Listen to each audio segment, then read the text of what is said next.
So, and why is this interesting? Is because, so now, as I'm going to show you, so the solution of this dual SDP gives an upper bound to the solution of the primal SDP. Okay? And this is called weak duality.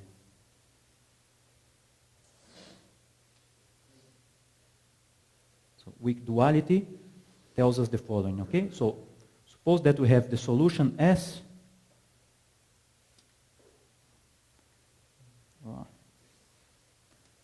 S is the solution of the primal SDP, which is the trace of A times X, I'm going to call it optimal, the optimal solution of the SDP. Okay?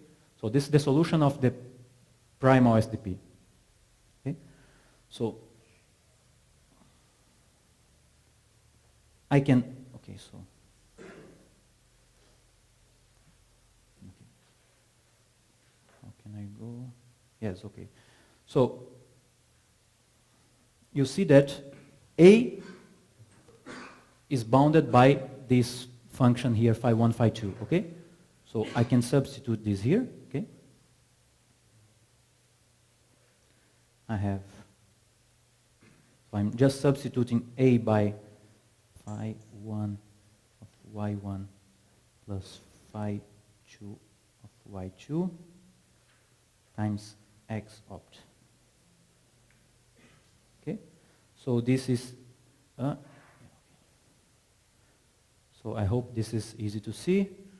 Okay, so I have that, so the solution of the SDP is the trace of A times the optimal feasible point. Okay? Now I know that A is bounded by this function here. Okay? So this means that this function is bounded by this one, where I just substituted A by this thing here. Okay?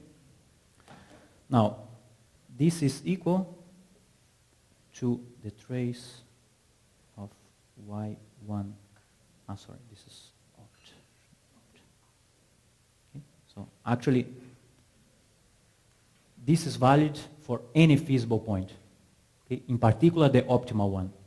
Okay, so I'm substituting, I'm putting here y1 optimum and y2 optimum.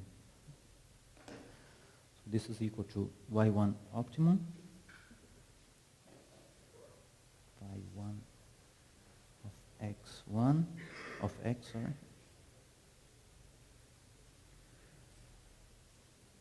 opt plus the trace of y2 opt phi 2 of x opt. Okay, so here I didn't do nothing, and now this is bounded again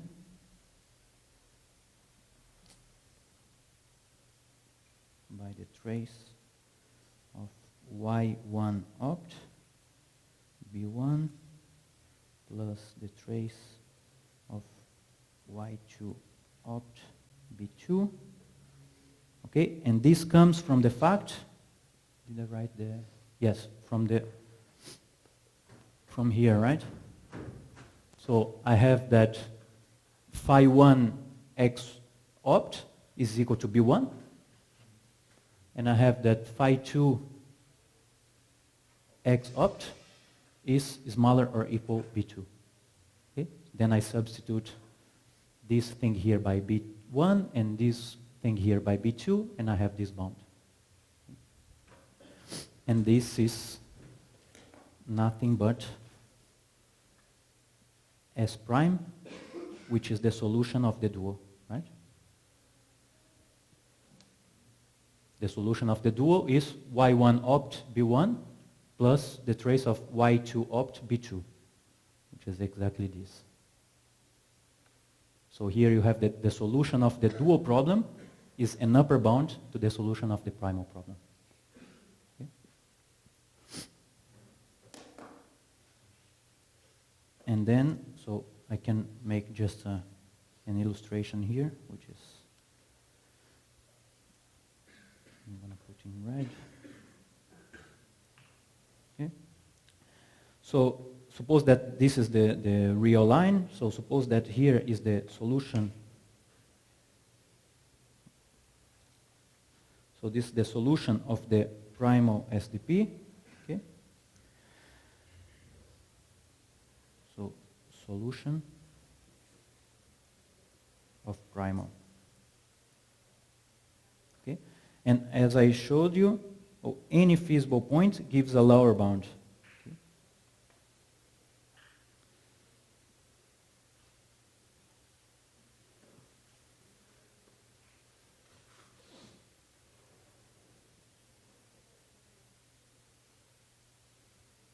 Okay, so I have the solution of the primal SDP I maximize in a function, and then and if I have any feasible point, this can only give me a lower bound. And now I have the S prime, which is the solution of the dual, okay, which gives an upper bound to the solution of the primal. And again, any feasible point of the dual gives me, now the dual, I'm minimizing a function, okay? So any feasible point gives me something that is bigger. So any feasible point of the dual gives me values here, okay?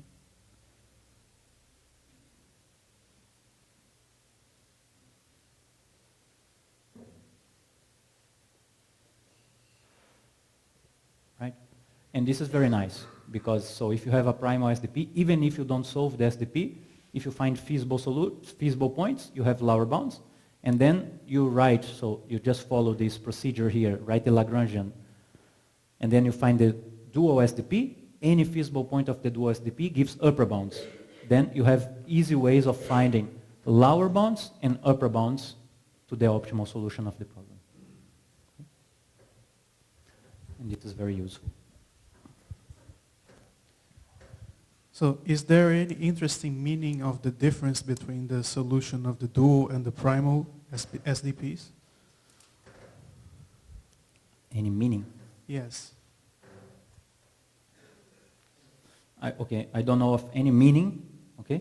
But what happens is that in most of the cases, actually in all the cases that I have seen so far in quantum physics, quantum information, the solution coincides. And actually this is called strong duality. Okay?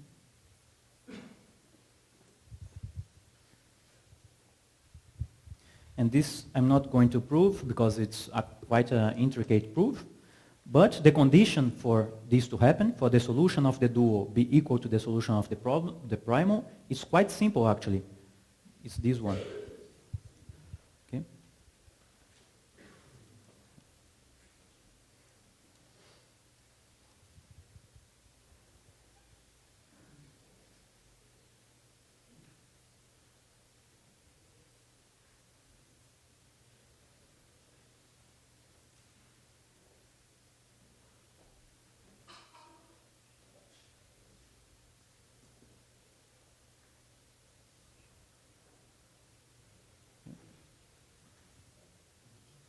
So the strong duality theorem is like this. So if either the primal SDP or the dual SDP are strictly feasible, then the solution of the two coincide. And what does it mean to be strictly feasible? So for the primal, this means that there exists a matrix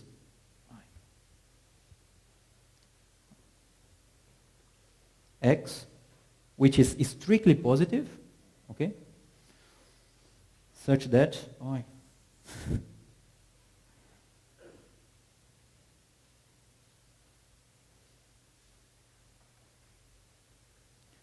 phi 1 of x is equal to b1 and phi 2 of x is strictly smaller than b2. Okay? So I have a point that satisfies the constraint strictly. Okay? Exactly, so cannot be equal to 0 or bigger or equal to 0 or be smaller or equal to b1. It has to be strictly smaller or strictly bigger than 0. So you just need to find one point, okay? One x is not the solution. You need to find one x which satisfies this. And for the primal, so there exists y1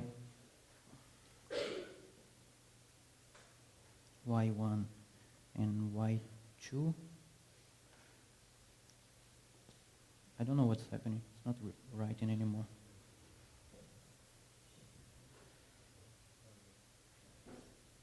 Stop writing. Then I can put it later. I don't know what's happening. If I make it smaller. I think it's tired. time to finish.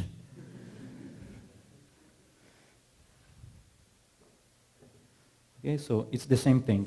You need to find one feasible point to the dual, so one Y matrix Y1 and one matrix Y2 that's strictly satisfy the constraint. If this happens, it's guaranteed that the solution of the two coincides. I just have a question for the derivation.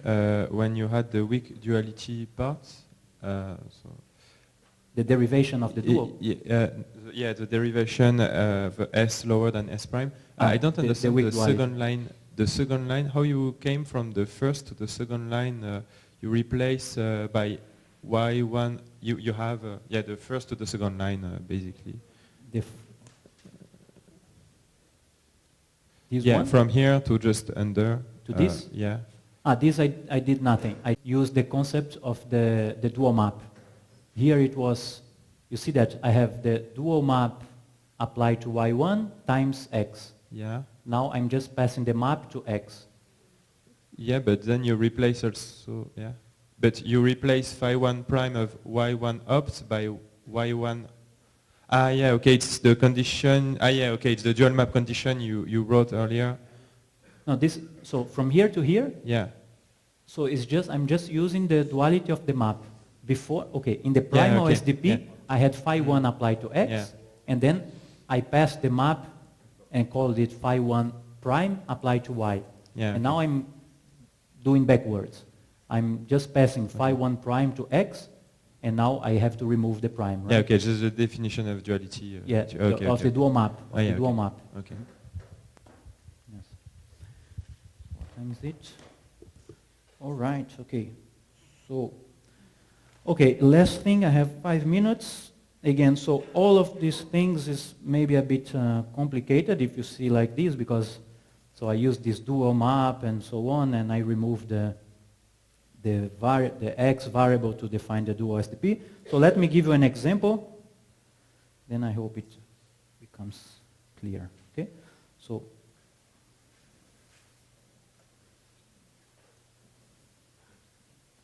it's weird. I don't know what's happening.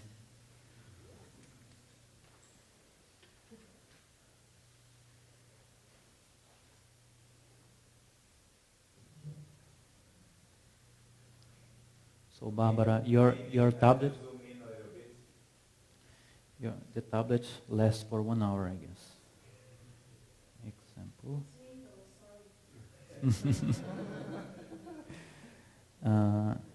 Yes, okay.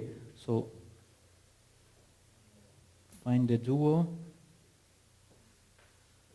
of the max eigenvalue problem.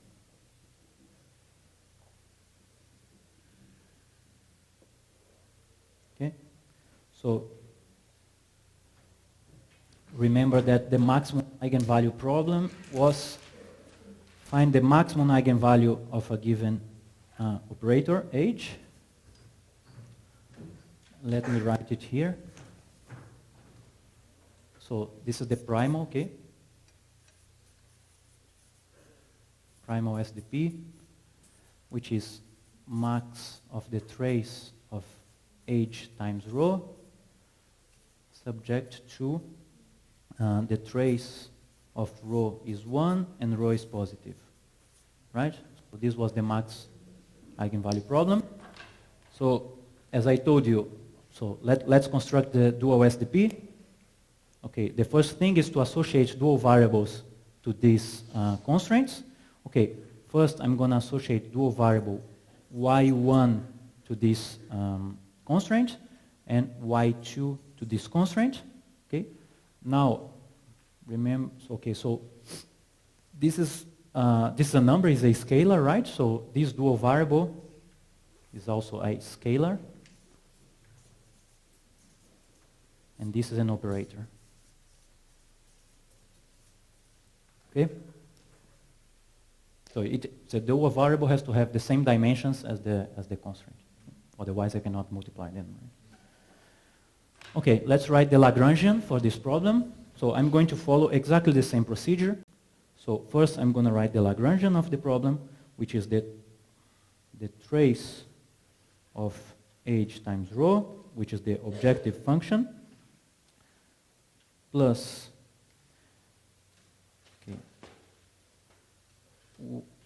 y1 times 1 minus the trace of rho plus the trace of y2 rho. Okay? Notice that here there is no trace because this is a scalar. Okay? So what's the procedure? Again, so I'm going to isolate the variable, which is rho in this case. So I have the trace of rho times h minus y1 identity plus y2 plus y1. Okay? So here I have the trace of h rho minus, I have here the trace of rho, right? So y1 times the trace of rho. Here gives y1 the trace of rho, which is rho times the identity. Okay? Here I have y2 times rho. I have my y2 times rho here. And then I have an y1 left here.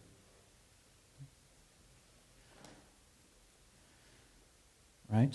Okay, so now remember that what I did is to consider, so we want to make the Lagrangian independent of rho, so I'm going to consider that y2 is equal to y1 times identity minus h, and I'm going to consider y2 bigger than 0. Okay? So I want y2 bigger than 0 because then this is positive. So that the Lagrangian becomes simply y1, right? Because I make this term here equal to 0, then the Lagrangian becomes equal to y1. And now, to write the dual, what I do, I simply minimize the Lagrangian, which is minimize y1, subject to, I only have one constraint, which is this one, right? So this is y1, y1 times identity bigger or equal h. And this is the dual SDP. So let's interpret the dual. Okay? So let me write this constraint. So the constraint is simply given by this, okay? So here I have what is a matrix that has y1 in the diagonal. It has to be bigger or equal h. So I'm gonna, okay, I can diagonalize both in the same basis. So h becomes a e1 up to en. Okay. So the eigenvalues of h, right? So suppose I order the values here. So what I want to do is that, so minimize y1, there's a 1 missing here, such that each of these number is bigger than this corresponding number here, okay? Which means that I'm gonna achieve this when I find the maximum eigenvalue, right? I minimize until I touch the maximum eigenvalue of h. Right? This gives me the maximum. All right, so this was the last thing I wanted to show. So just to recap, okay? So what's the idea? So here we are talking about semi-definite programming, which is a type of optimization problem which simply maximizes a linear function of some variables given linear constraints, linear inequality constraints of matrix constraints, okay, inequality constraints, and positivity constraints. So this is, so if we are maximizing, if we consider maximization, so this is a very interesting type of problem, because if we can put a given problem in an SDP form, it's not so difficult to find lower bounds to the problem. Okay? If I have a feasible point, simply the trace of A times this feasible point gives me a lower bound to the problem. And then I show to you how to write the dual of this SDP, which is called the dual SDP. And the idea is, so once you do it 2-3 times, it becomes very easy. So the idea is the following. For each constraint of the primal SDP, you associate a dual variable, or a Lagrangian multiplier. You write the Lagrangian, and you consider that the variables, so these variables here are positive, okay? Just to make the Lagrangian always bigger or equal the objective function of the primal. Okay? And then you consider another, you make another assumption, which is that the Lagrangian is independent of the original primal variable. And in this way, we make the Lagrangian independent of the primal variable. And then we simply minimize the Lagrangian given the constraints, given the assumptions that you had before. Okay? This is, again, an SDP, which is called the dual SDP. And the solution, or any feasible point for this dual SDP, will give an upper bound to the primal SDP. Okay? In this way, we find lower bounds to the problem and upper bounds to the problem. Okay? And then, if you satisfy this strong duality, and as I told you, I've never seen a problem in quantum information that didn't satisfy this. Okay? So if you satisfy, you are guaranteed that the two coincide. Okay? And then, by solving the primal and solving the dual, you are guaranteed that you have the optimal solution. And actually, this is how the numerical solvers work. They find upper and lower bounds to the problem until they converge up to numerical precision. Okay? And next lecture, I'm going to start to apply this idea to concrete problems on entanglement and steering and nonlocality. Okay, thanks.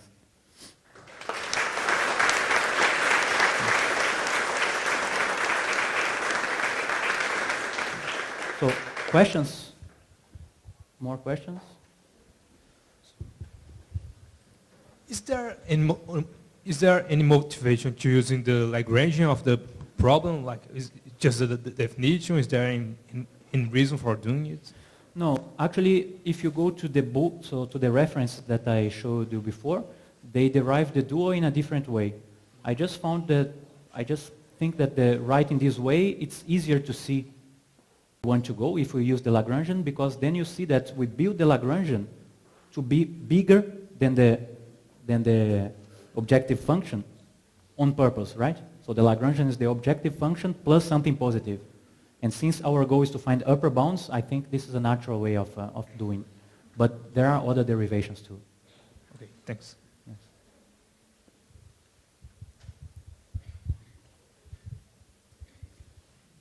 No more questions? So just to say that, so I'm here, I'm available this week and until half of next week. You can stop me anytime in the corridor and ask and discuss anything. Okay, I'm available. Okay, thank you.